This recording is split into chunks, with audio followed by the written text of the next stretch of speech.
신이 이분이 바로 CJ의 이재환 대표의 네. 갑질 논란입니다. 네, 이재현 이게 무슨 얘기입니까? 누굽니까? 이재현 회장의 동생이죠. 그러니까 그 동생인데요. 예.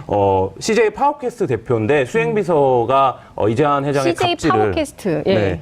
그 이재현 회장의 갑질을 고발을 한 겁니다. 그래서 뭐 왕처럼 굴었다는 거예요. 그래서 뭐 말씀드리기도 굉장히 네. 좀 민망할 정도인데 이 대표 방에 있는 요강을 씻는 것으로 하루 일과를 네? 시작했다. 뭐 이런 얘기.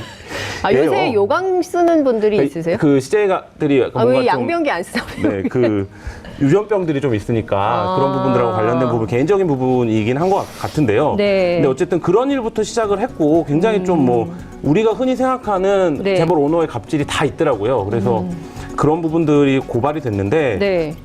뭐 불법적인 지시들도 있고 예. 뭐 왜 불법 유턴을 하라 이러면서 욕을 하기도 하고 그러니까 예전에 종근당 회장의 왜 갑질, 예. 운전기사에 대한 갑질이 폭로가 된 적이 있었는데 네. 그 비슷한 일들이 거의 똑같이 있었던 것 같아요. 네. 그러니까 지금 보면 그러니까 지금 나온 얘기들이 굉장히 뭐 입으로 옮기기도 민망한 네. 수준의 얘기인데요. 사과 같은 경우 긁어서 네. 애기처럼 긁어서 줘야만 드시고 그다음에 멜론은 가로로 네. 잘라왔고 뭐 이러면 혼났다는 거잖아요. 네. 원하는 방향으로 잘라야 돼. 제가 되게 어려운 그 거예요. 비서의 폭로를 예. 보고도 이거는 이분 야, 왜 이게 이러시나 진짜, 이런 생각이 들 정도로 김치를 물에 씻으라면 씻어야 됐다. 뭐 그리고 가스버너 있으면 벨 눌러서 야 불 줄여 불 켜 뭐 이런 거. 그러니까 참 이게 상식적으로 납득이 좀 되세요? 그러니까 어떠십니까? 몇몇 기업들의 한국의 재벌 기업의 특징이 오너 일가에 대한 의존으로 정리가 될 텐데 네. 그 이제 외국 외신들이 굉장히 낯설게 보는 것 중에 하나예요. 그러니까 왜 재벌 오죽하면 갑질. 네, 그 갑질이라는 예, 게 이제 예. 어쨌든 뉴욕 공식적으로 타임스에. 등록이 예. 돼 있을 정도로 예, 예. 근데 뭐 CJ도 그렇고 이제 뭐 은둔형 오너들 네. 뭐 이런 이제 이재현 회장도 이번 일이 일어나기 전까지는 누군지도 누군지도 몰랐죠. 몰랐었는데 예. 그런 오너들이 예. 실제로 그 그룹이나 기업을 지배하면 안 됨에도 불구하고 오너 일가라는 이유만으로 네. 그 그룹에서 왕처럼 군림을 하고 예. 실제 어떤 그 기업의 생산성이나 기업의 매출에 기여를 하는지가 전혀 검증되지 않은 채 수십억 에 그러니까요. 돈을 받고 이런 상황들이 우리 마음속에 좀 당연히 뭐 거기는 오늘가니까 그럴 수도 있는 거 아니야? 라고 하는 우리의 네. 오랜 관행 속에서 좀 묵인되어 왔던 게 이런 이제 어떤 범죄적인 상황을 불러오는 게 아닌가 이런 생각. 잘못된 관행, 그릇된 관행을 바꾸라는 네. 것이 촛불혁명의 그쵸. 예. 정신입니다. 이 잘못된 관행, 그릇된 관행 그대로 두면 네. 변화가 없어요. 근데 지금 뭐 내용을 보면 심지어 제주도 가는 길에 가방에서 총이 나왔는데 네. 이것도 네가 한 걸로 해. 이건 무슨 얘기입니까? 그 뭐 비비탄 총이긴 예. 했다라는 건데요. 예. 그러니까 왕 이게 어쨌든 민주적인 회사 질서의 시민 대 시민의 관계도 아니고 그렇죠. 직장 상사 대 뭐 직원의 관계도 근데 아니고 원래 이런 걸 하기로 계약을 하고 수행비서를 시작한 건가요? 당연히 아니겠죠. 근데 그런 기업이 정말, 어디 있습니까? 예. 네. 그러니까 제가 보기에는 이 정도라면 굉장히 심각한 수준인 것 같고요. 이 문제도 참 그냥 넘기기 어렵고 이 차제에 그러니까 경영 능력이 검증되지 않거나 그리고 뭐 이런 식으로 갑질을 하는 부분에 대해서는 드러난 만큼 어떤 그리고 처벌 촛불 말씀하셨지만 촛불 이후에 정치 권력도 교체를 했고 네. 뭐 여러 가지 사회 권력도 국정원이라든지 경찰이라든지 검찰에 네. 대한 개혁 논의도 있는데 네. 한 가지 그러니까 경제 권력에 대한 논의가 거의 없습니다. 그리고 맞아요. 우리가 삼성이 재판에서 무죄를 받는 맞습니다. 과정을 지켜보면서 예, 예. 많은 분노들을 했는데요. 예. 그러니까 촛불 이후에도 실제 이 경제 권력은 별 아무런 네. 그러니까 개혁이라든지 개선의 여지 없이 그대로 권력을 유지하고 있는 상황이 이 갑질 파문에 계속 등장하는 맥락인 것 같습니다. 촛불 때도 제일 많이 나왔던 게 재벌도 공범이다. 그쵸. 예, 네. 재벌 개혁 얘기가 계속 나왔었습니다. 자, 두 번째 키워드 볼까요? 대한항공 갑질 파문 밀수까지.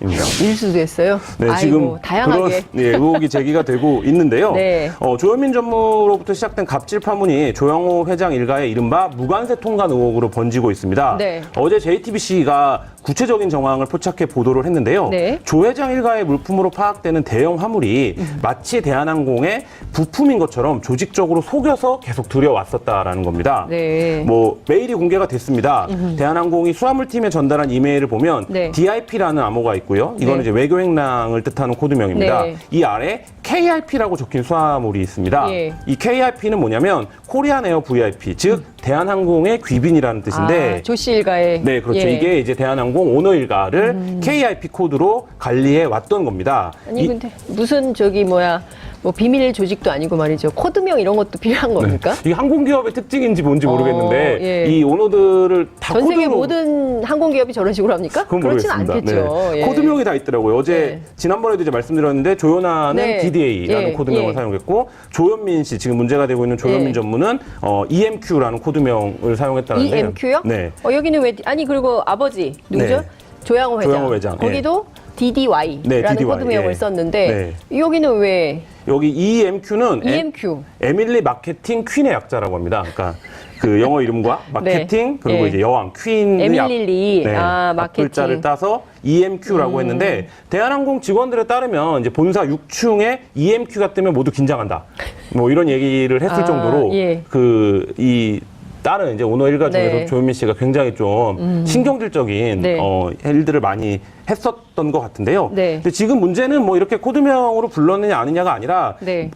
우리가 해외에서 물건을 사올 때 관세 관련된 부분에 그럼요. 걸리면 일반인들은 예. 굉장히 어려움을 많이 겪는데 이 총수 일가는 이 자신들의 물건을 항공기 부품이라고 신고를 하고 네. 전혀 관세를 통관 절차를 밟지 않고 네. 계속적으로 들여왔고 그것이 업무 메일로 통보가 될 정도로 굉장히 일상적이었다. 이 사실이 지금 드러나고 있는 상황입니다. 마케팅의 여왕이 어느 정도 수준으로까지 밀수를 했는지 저는 이거 좀 압수수색 해봐야 되지 않겠습니까? 조 씨 일가의 자택을 좀 들여다봐야 될 것 같아요. 그래서 어떤 물품들이 어떻게 있는지 봐야 되지 않을까요? 궁금하지 않으세요? 이 사건이 예. 근데 3년 전에 이른바 조연아 땅콩. 씨의 땅콩 예, 회항 예. 때도 똑같이 있었어요. 그러니까 조연아 전무가 네. 당시에 그 조연아, 무관세로 예. 그 물건들을 들여온다라는 의혹이 있었는데 네. 당시에 그 보도가 구체적으로 확인도 돼서 보도가 됐었는데 네. 당시에 확인을 제대로 못했어요. 그리고 그 당시에는 땅콩 회항이라는 그 사건이 너무 큰 이슈가 돼갖고 네. 나머지 대한항공에 갑질이 구조적으로 발생하는 이유들 같은 것들이 좀 묻혔어요. 그러니까 조연아 씨 개인에 대한 어떤 공격이라든지 네. 예. 뭐 이런 부분들이 좀 진행이 되면서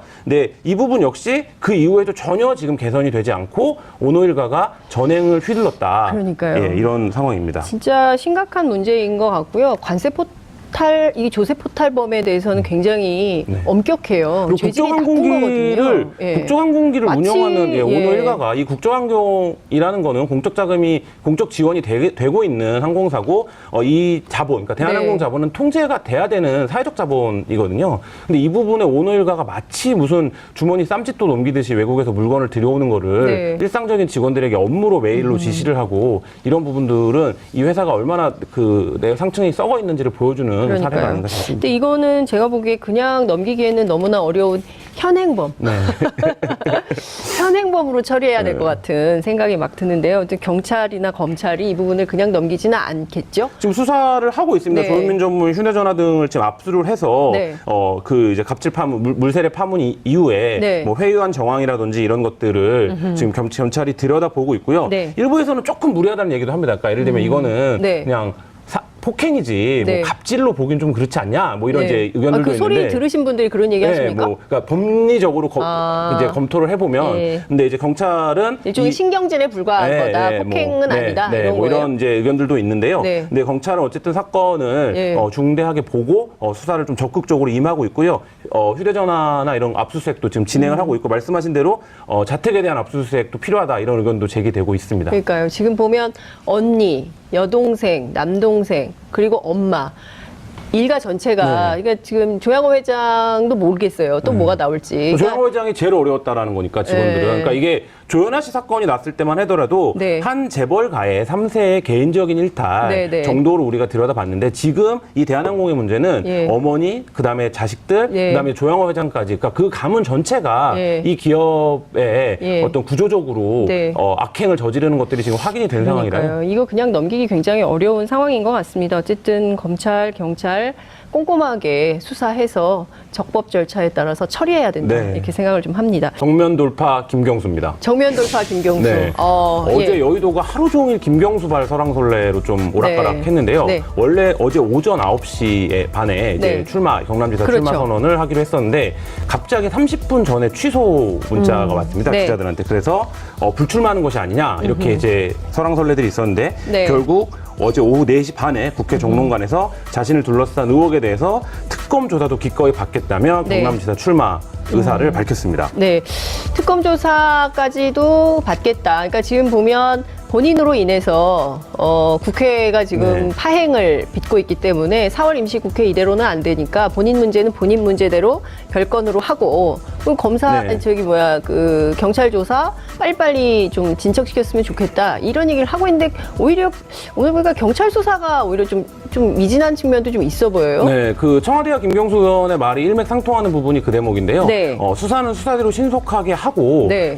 그 부분에 대해서 과도한 공세, 그러니까 그 정쟁이라고 어제 김경수 그렇죠. 의원은 표현을 했는데 예. 정쟁의 늪에서 나오자 이런 이제 제안을 했습니다. 네. 그래서 이제 지금 현재 이제 추경이라든지 이런 부분들 국회가 사실상 마비가 된 상태이기 때문에 네. 개헌 논의도 사실상 지금 속도가 안 나고 있고 네. 뭐 이런 상황에서 이 부분은 수사에 맡기고 네. 자신은 자신의 거취를 선거를 통해서 심판을 받겠다 이런 네. 의사를 보인 것으로 보이고요. 예. 청와대도 어제 비슷한 입장을 내지 않았습니까? 그러니까 신속한 수사를 가장 바라는 곳은 오히려 청와대다 네. 이렇게 얘기를 했는데요. 네. 그래서 그 부분에 대해서 당사자와 청와대, 그러니까 제일 부담스러운 데가 지금 청와대가 김경수 의원 본인일 텐데 네. 신속한 수사를 요구하고 있는 상태입니다. 그렇군요. 근데 오늘 보도된 내용은 어떤 건가요? 이를테면은 김경수 의원이 오히려 드루킹한테 URL 10개를 보내가지고 네. 지시대로 하겠다? 뭐 이런 답변을 받았다는 건데요. 그 내용은 어떤 겁니까? 그러니까 지금 수사가 약간 혼선이 말씀하신 네. 대로 있는데요. 서울지방경찰청이 애초에 밝히기로는 예. 의례적인 인사 외에는 김경수 의원이 네. 그러니까 이른바 답변을 하지 않았다. 이렇게 이제 밝혔었는데 네. 오늘 보도된 바에 따르면 김경수 의원이 드루킹에게 네. 구체적으로 10개의 기사를 전송했다라는 건데요. 네. 이 기사를 전송하면 드루킹은 알겠습니다. 이렇게 이제 답변을 했다라는 건데요. 네. 그럼 이것이 여러 추측을 지금 낳고 있습니다. 그러니까 네. 애초부터 이 기사를 둘러싼 여론 작업에 김경수 의원과 드루킹이 네. 공모를 해왔던 것이 아니냐, 뭐 이런 이제 보도까지 나오고 있는데요. 네. 그런데 애초 지난번에 김경수 의원이 기자회견을 할 때 네. 자신이 네. 그 기사를 보낸 바 있다, 그렇죠. 그런 얘기들을 했었습니다. 그리고 이제 뭐 저도 선거 취재를 해봤지만 네. 선거 기간에는 뭐 수천 개의 문자들이 오고 수천 개 또 그 홍보해야 되는 기사들을 보내기도 하고 지지자들한테 이런 과정들은 일상적으로 이루어지기 때문에 예. 아직까지, 그러니까 지금 알려진 김경수 의원이 드루킹에게 전송했다라는 기사 10개까지는 네. 김경수 의원의 해명 그리고 선거 기간에 통상적으로 벌어질 수 있는 일의 범위 안에 있는 것이긴 합니다. 네. 근데 그렇다면 경찰이 애초에 이 내용을 밝혀줬으면 좋았을 텐데 네. 애초에는 의례적인 답변만 했다라고 했다가 네. 지금 이제 며칠이 지나고 나서 아니 나 기사도 보냈다 네. 이렇게 지금 설명이 나오니까 뭔가 네. 이게 더 미군과 의혹이 있는 것이 아니냐 이런 식으로 좀 상황이 증폭되고 있는 과정인 것 같습니다. 그러니까요. 그러니까 지금 보면 김경수 의원의 주장대로 경찰이 어떤 수사 정보를 기자들에게 찔끔찔끔 흘려서 의혹을 증폭시킬 것이 아니라 그냥 깔끔하게 경찰 조사를 통해서 내용을 좀 구체적으로 확인을 하는 것이 훨씬 더 빠른 길인데 경찰은 왜 이렇게 띄엄띄엄 수사를 하고 있는 겁니까? 그 경찰의 수사를 보면 통상적으로 좀 납득이 안 되는 대목들이 네. 많이 있는데요. 예. 그래서 경찰을 출입하는 기자들 사이에서는 좀 청와대의 하명을 기다렸던 것이 아니냐 이런 얘기까지 지금 나오고 있습니다. 그러니까 그래요? 그 정도로 경찰이, 그러니까 그 얘기는 뭐냐면 이 수사의 방향을 경찰이 네. 아예 처음에 잡지 못했던 것이 아닌가 이런 비판도 제기가 되는데요. 네. 그래서 오히려 지금 핵심 당사자로 지목되고 있는 김경수 의원 측에서도 수사가 문제가 있다라는 지적과 함께 왜 수사 내용을 흘리냐 네. 이런 내용이 이제 동시에 얘기가 되고 있는 상황인데요. 네. 그래서 그 부분도 좀 신속하게, 그래서 오히려 그 과정에서 야당은 특검을 지금 주장을 해왔고 네. 그래서 이 과정들이 수사가 좀 신속하고 정확하게 될 필요가 있을 것 같습니다. 그렇군요. 어쨌든 당시에 경공모가 선풀운동을 하고 있었고 네. 그래서 이런 기사들이 적극적으로 알려졌으면 좋겠다라는 취지에서 뭐 URL을 보냈다는 이제 언론의 보도도 있기는 한데요. 구체적으로 이 사실관계가 어떻게 되는 건지 이제 문제의 핵심은 무슨 돈이 건너갔다거나 뭐 이런 사실들이 좀 뭐 지시를 했다거나 공모한 흔적이 있다거나 뭐 이래야 되는 거 아니겠어요? 그러니까 분리는 해봐야 되는데요. 지금 네. 이제 이게 댓글이라고 하니까 국정원 댓글, 이제 예. 과거에 박근혜 정부 시절이나 똑같이 지금 야당은 있었던 등시시키고 있죠. 하는데 예. 그것과는 전혀 성격이 다릅니다. 예를 들면 국정원이나 경찰 댓글 같은 경우에는 그 댓글 작업을 하면 안 되는 국가기관이 그렇죠. 동원됐던 공무원들이. 예. 사건이고요. 이것은 어쨌든 드루킹 포함한 그 일당은 민간 영역에 있는 분들이기 때문에 네. 이들이 매크로를 사용했다든지 이런 불법적인 그렇죠. 행위를 예. 제외하고 나머지 뭐 기사에 댓글을 달거나 이런 예. 것들을 위법하다고 말하기는 따져봐야 되는 측면이 있습니다. 근데 이 사건이 네. 실제로 선거법을 위반한 네. 국기문란, 야당이 주장하는 바처럼 국기문란 사건이 되려면 네. 이 드루킹 일당에 대한 재정적 지원이 예. 선거 캠프라든지 아니면 민주당에서 네. 공식적으로 있었는지 여부가 가장 중요한 키포인트일 텐데요. 네. 그 부분을 밝힐 수 있는 건 수사밖에 없습니다. 그러니까 계좌를 들여다보든지 네. 아니면 어떤 수사를 통해서 추적을 해봐야 되는 부분인데 지금 그 부분에 대한 물음에 답이 네. 비어있는 상태에서 이 논란이 지금 공전되고 있는, 과열되고 있는 이런 상황입니다. 그러니까요. 그러니까 어쨌든 명명백백하게 수사를 통 본인도 뭐 특검에 응할 의지가 있다고 밝혔기 때문에 명명백백하게 수사를 통해서 밝히면 될 것 같고 이 문제는 이 문제대로 하고 국회가 또 할 일은 또 해야 되는 거 아니겠습니까? 이 문제 때문에 국회를 올스톱하는 게 옳은 것인가에 대해서는 좀 국민적 판단 이런 것도 좀 필요해 보입니다. 자, 마지막 키워드 세 번째 키워드 보겠습니다. 원세훈 5년 만에 유죄 확정입니다. 아유, 되게 오래 걸렸어요, 재판이. 네, 들으시는 분들 중에 원세훈 국정원장이 아직도 유죄가 확정이 안 됐었어? 아직도 유죄가 확정이 안 됐어. 네, 이렇게 생각하시는 분도 계실 텐데요. 네. 대법원에서 최종적으로 사이버 여론 조작은 네. 정치 개입일 뿐 아니라 선거 개입이라는 판단이 나왔습니다. 징역 4년이 확정이 됐는데요. 네. 수사가 5년 만에 재판과 수사가 5년간 진행이 됐고 네. 이 과정에서 몇 번의 유무죄 번복이 일어날 정도로 그래서 원세훈 원장이 다시 살아나왔다가 그러니까요. 다시 구속이 또 됐다가 네. 다시 또 풀려났다가 예. 이런 과정들이 반복되는 끝에 5년 만에 지금 이제 확정 판결이 났습니다. 그렇군요. 어찌됐든 이 사건 자체가 갖는 정말 그 대의민주주의, 민주주의 자체를 파괴한 아주 심각한 범죄이기 때문에요. 네. 근데 이 형량에 대해서는 옳으냐 그르냐 이런 논란이 있을 수도 있긴 하겠지만 이번 결정에 소수 의견도 있었다면서요. 네, 그러니까 이 사건이 크게 두 축의 그 혐의가 있습니다. 국정원법 위반 혐의가 네. 있고요. 이건 정치 개입이죠. 그러니까 그렇죠. 국정원의 정치 개입을 금지하고 있는 것에서 이제 위반했다. 이 부분은 이제 뭐 거의 그 판결이 났는데 네. 이게 그거를 넘어서서 선거 개입이 그렇죠. 있습니다. 그러니까 일반적인 정치 상황에 개입한 것뿐만 아니라 선거라고 하는 특정 그렇죠. 국면에 개입한 거 이건 더 이제 엄하게 처벌을 해야 되는데 맞습니다. 이 부분과 관련해서 원세훈 전 원장이 이명박 정부에서 박근혜 정부로 넘어오는 시기에 네. 대국민 심리전단을 꾸리고 여러 이제 사이버 팀들에게도 뭐 댓글 관련된 네. 그 지시를 내리고 이랬다는 과정에 대해서는 일부 법관들이 그거는 원세훈 원장의 책임으로 다 보기는 무리가 있다라는 소수 그래요? 의견을 내기도 했습니다. 그러니까 원세훈 전 원장의 재판이 길어진 이유가 그 대목 때문이기도 하거든요. 그러니까 선거법이죠. 네, 문제는. 선거법 유무죄를 어떻게 볼 네. 것이냐. 그러니까 이게 파기환송됐다 다시 오고 막 이랬었잖아요. 이게 예. 대법원에서 파기환송됐다가 그러니까 다시 다시 재판을 또 하고 재판하고. 또 재판하고 이런 과정들이 본인도 굉장히 지칠 것 같아요. 그렇죠. 그리고 예. 그 사이에 정치 권력이 교체되고 이런 그렇죠. 과정들에서 본인은 예. 예. 이제 억울하다는 생각을 또 이번 재판에서도 마지막에 이제 나 혼자 그런 책임은 아니다 뭐 이런 그렇죠. 생각을 할 수도 예. 있는데요. 뭐 양심 고백을 좀 더 하면 좋겠네요. 공범들이 누가 있는지. 원세훈 예. 전 원장이 양심 고백을 하면 예. 굉장히 다른 지평이 열리겠죠. 이분은 네. 정말로 한 일이 많으시기 예, 때문에. 그러니까요. 기대를 좀 해보면 좋겠다는 네. 생각이 좀 들기도 한데요. 왜 근데 5년일까요? 이 사건이 한국 그 이명박 박근혜 정부를 관통하는 혐의입니다. 원세훈 전 그렇죠. 국정원장의 혐의들이. 네. 그러니까 이명박 정부가 반드시 박근혜 정부로 정권 이양이 예. 되어야 하는 네. 과정에서 누군가 핵심적인 역할을 했다면 그게 바로 원세훈 전 국정원장과 국정원 그 팀이었던 거죠. 그렇죠. 그리고 그게 우리가 다 알고 있는 2012년 대선 개입 사건이 네. 이제 원세훈 전 국정원장의 네. 지휘 하에 네. 있었던 사건이기 때문에 박근혜 정부에서는 자신들의 어떤 정치적 정통성과 네. 연관이 직접 된 사건이기 때문에 이 사건으로 다 기억하시겠지만 뭐 윤석열 그 검사가 지검장, 예. 날라가고 뭐 이런 네. 일들이 있었던 거잖아요. 최동욱 혼외자 찍어내기도 그렇죠. 있었던 예. 거고 그렇기 때문에 그때는 무죄 판결, 그러니까 이 선거 개입이 없었던 결론이 났어야 됐고 정권이 교체된 이후 지금에야 좀 제대로 된 심판이 이루어진 것 같습니다. 그렇군요. 어쨌든 이번 원세훈 전 원장에 대한 판결로 국정원 재판은 끝나는 건가요? 아닙니다. 국정과 관련된 재판이 네. 지금 30여 건이 남아 있습니다. 30여 건이요. 예.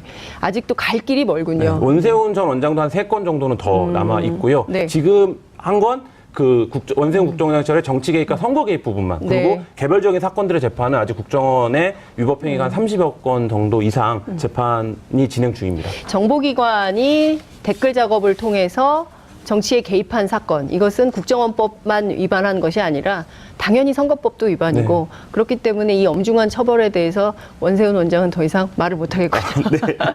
알겠습니다. 오늘